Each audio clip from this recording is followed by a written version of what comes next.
వంక వెడితే కన్యాకుమారిని నా కళ్ళు చూడపోతివి బొమ్మల నడుమ బొట్టు వెడితే పల్లెతనంగుంటను నిన్నే ఇడిసి పెట్టను అవ్వయ్యకు చిన్నదాన్ని శివంగి పిల్లను చిన్న చూపు చూస్తే నిన్ను నేను ఇడిసి పెట్టను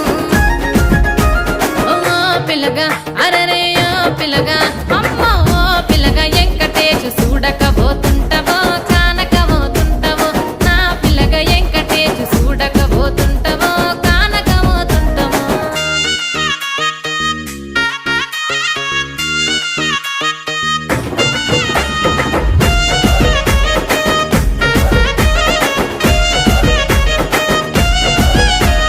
మన ఊరిలో నన్ను మించే అందమెవరికున్నదో అందగత్తె